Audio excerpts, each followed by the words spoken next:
This video is going to be a bit different. Here's 3 prison horror stories.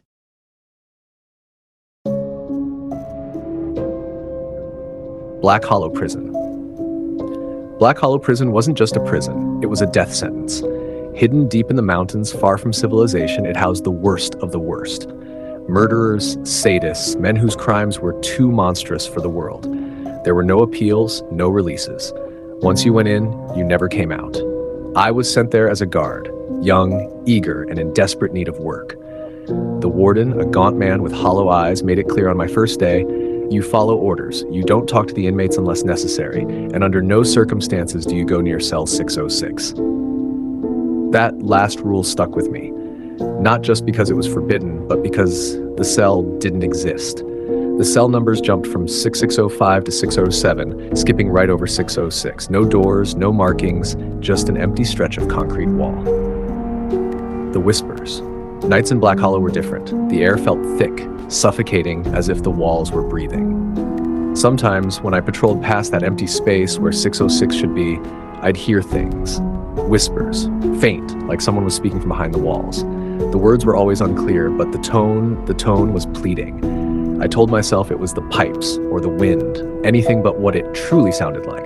Then one night I heard my name, clear as day, a voice, hoarse and desperate. Please, help me. I spun around, flashlight shaking. The corridor was empty. The prisoners were asleep, snoring or mumbling in their cells. But the whisper came again, this time more urgent. Help me.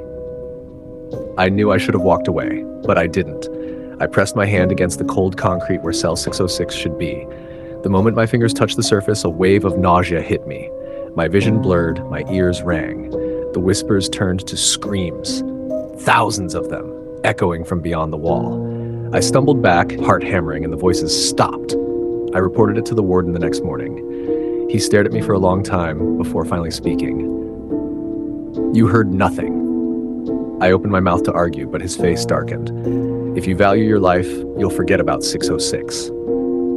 Tash, the hole in the wall, I tried to ignore it. I really did. But the whispers grew louder each night, and they weren't just pleading anymore. They were angry. I began to hear scratching, something clawing from the inside of that empty wall.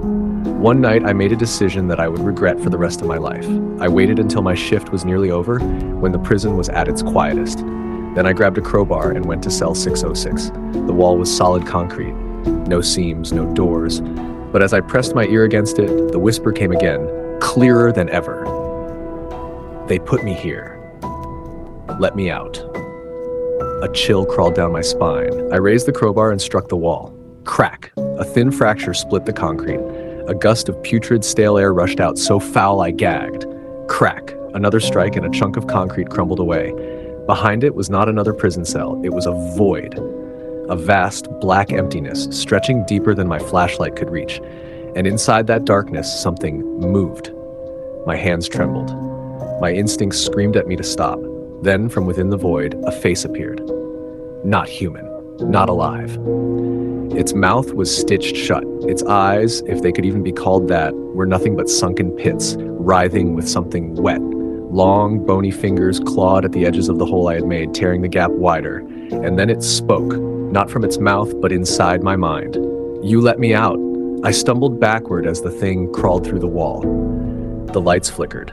A deep guttural growl rumbled through the prison. Cell doors rattled.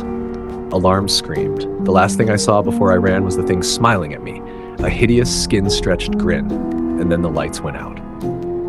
The aftermath. By morning, half the inmates were dead, some torn apart in their cells, others found with their eyes and tongues missing. The warden was gone, the prison was sealed, and me, I never spoke of it. I changed my name, moved far away, but some nights I still hear the whispers, soft, distant, but getting closer. You let me out. Death Row Block X. They say Blackridge Penitentiary is haunted. Every prison has its stories, but Blackridge, it had Block X. Block X wasn't on any official records. Inmates whispered about it, guards pretended it didn't exist, and even the warden refused to acknowledge it. No one went near it. No one spoke about it, but I was about to learn why. The transfer. I had been a corrections officer for 6 years when I was assigned to Blackridge. I knew the routine. Keep your head down, follow orders, don't ask questions. On my second week, Warden Holt called me into his office. A stocky, pale man with tired eyes, he leaned forward and tapped his fingers on the desk. "Tonight, you're working Block X." I hesitated. I didn't think that block was active. "It isn't," he said, "but someone has to be there." I wanted to ask why, but his expression said, "Don't push it." So I nodded. The forgotten block, Block X, was at the farthest end of the prison, separated from the rest.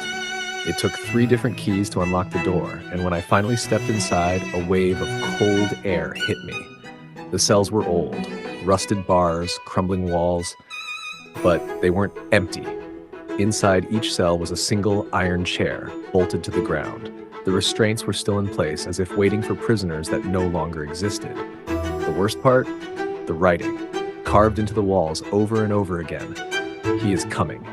I tried to shake off the unease. My job was simple: walk the block, report any disturbances, then leave. I was halfway through my patrol when I heard it. A click, the sound of a cell door unlocking. Slowly I turned. One of the chairs was now occupied. The inmate that wasn't there. A man sat in the chair, wrists and ankles strapped down. His face was hidden in shadows, but I could hear his breathing, raspy and wet. Heart hammering, I shone my flashlight on him. He was wearing an old prison uniform, stained and torn. But his face, God, his face was all wrong. His skin was too tight, his mouth stretched too wide, his eyes hollow. And then he grinned. "Been waiting for you," he rasped. I staggered back, hand on my radio. "This is Officer Miller. I need assistance in Block X." "Static," the man chuckled. "They can't hear you." My flashlight flickered, and suddenly he wasn't strapped down anymore. I bolted for the exit, but the door slammed shut before I could reach it. Then the lights went out. The ritual. In the pitch-black corridor, I heard footsteps. Slow, deliberate, whispers filled the air. More than one voice, dozens, maybe hundreds. They spoke in a language I didn't understand, their words seeping into my bones. The man's voice cut through the whispers. "They brought me here to die." The air grew heavy, my lungs straining. But death wasn't the end. A sharp pain lanced through my head as the whispers grew louder, drilling into my skull. They tried to erase me, but you can't erase what never belonged to this world. A hand gripped my shoulder. Ice cold, fingers digging into my flesh. I screamed and swung my flashlight. Nothing. The whispers stopped. The lights flickered back on, and every iron chair in Block X was now occupied. Figures sat strapped in place, their faces twisted in silent agony. Some looked fresh, others nothing more than brittle skeletons. But one thing was the same. They were all grinning. I turned and ran.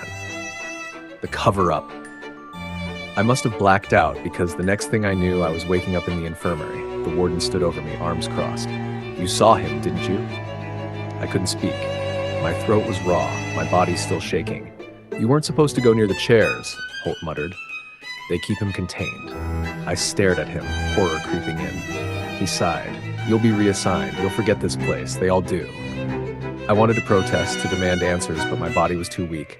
I never went back to Block X. A week later, I put in my resignation, but every night I wake up to whispers in the dark, and I know, one day, I'll see him again. The Devil's Warden. There are prisons built to punish. Others exist to rehabilitate. Then there's Blackgate Penitentiary, a place that shouldn't exist at all. I was assigned there in the fall of 1998, fresh out of the academy, eager to prove myself. The warden, a man named Elias Crow, was cold, methodical. He never spoke more than necessary, but his voice had a weight that made you listen. Blackgate is different from other prisons, he told us on our first day. You do not ask about missing inmates. You do not question what you see. And above all else, he leaned in, eyes like burning coals. You do not enter the sublevel. Sublevel. It wasn't on any blueprint. The prison's official records listed 4 levels, A through D. But beneath them, buried in the prison's foundations, was something else. I should have followed the rules. I should have never gone below. Hashesh, the man in cell 13. For the first few weeks, everything seemed normal. Inmates fought, guards broke it up, paperwork was filed, the usual. Then, one night, a prisoner disappeared. Not transferred, not released, just gone. His cell, 13D, was empty during morning rounds. The cameras showed nothing. No one had come or gone, but he wasn't there anymore. When I asked my partner Davis, he just shook his head. Don't ask questions, man. You won't like the answers. That should have been the end of it, but it wasn't. Because the next night, cell 13 wasn't empty anymore. There was a man inside. Not the inmate who had vanished, someone else. His skin was gray, stretched thin over sharp cheekbones. His uniform was old, older than any currently issued. He didn't eat, didn't sleep. He just sat there, staring. I checked the logs, no records, no name. I went to the warden. There's a man in 13D, I told him. Crow just looked at me. There's no one in 13D. His voice left no room for argument. I almost convinced myself I was seeing things, until the whispers started.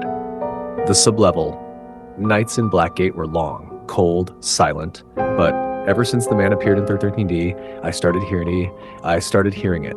Soft, slithering voices drifting through the halls. Came from below. Davis knew something. I pressed him for answers, and one night, after too many cigarettes and a bottle of whiskey, he cracked. Blackgate ain't just a prison, he muttered. It's a cage. A cage for what? He glanced around as if afraid someone or something might be listening. The ones below. He told me that the sublevel wasn't built for prisoners. It was built to contain something else. Something old. And the warden? I asked. Davis shivered. He's not a man, Miller. Not really. I laughed it off. Just drunk talk, right? Then the alarms went off. The hole in the earth. It was past midnight when the lockdown was called. Guards scrambled through the halls, but no one told us what was happening. Then the lights flickered. Then the doors opened. Not just the cell doors. The doors leading down. The sublevel. Davis grabbed my arm. We need to go. Now. But I couldn't move. The whispers weren't whispers anymore. They were calling my name. I turned toward the stairwell. Something was coming up. The walls groaned as the air turned thick, suffocating. The concrete split as if something beneath was pressing against it. Then I saw them, shadowed figures crawling up from below. Not human, not animals. Something in between, and behind them, stepping through the broken stone, was Warden Crow. But it wasn't Crow anymore. His skin rippled, his mouth stretched into something inhuman. His eyes, black, endless voids, locked onto mine. You shouldn't have come here, he said. But his voice wasn't his own. It was theirs. The escape that wasn't, I ran. I don't know how long, maybe minutes, maybe hours. All I knew was that Blackgate was alive. The halls twisted, the cells stretched into impossible angles. The inmates, they were gone, either fled or taken. Davis didn't make it. One moment he was running beside me. The next, hands, too many hands, reached from the walls and pulled him in. His scream echoed down the corridors. Then I saw it. The exit, the heavy metal doors leading outside. They were open. I could see the sky. I ran faster than I ever had in my life. Then pain. A hand gripped my leg, yanked me backward. My fingers scraped the ground as I screamed. The door slammed shut just inches from my face. I was back inside. Blackgate had swallowed me whole. The final guard. No one came looking for me. No police, no investigators. I was just gone. And Blackgate? It still stands. New guards, new inmates. No one speaks my name. No one asks what happened to the last batch of staff. And the warden? He's still there. Watching. Waiting. For the next one to hear the whispers. This video took me a while to make, so please like and subscribe. And maybe even share it with your friends. Anyway, thanks for watching, because I really try to become a famous YouTuber and your support helps a lot.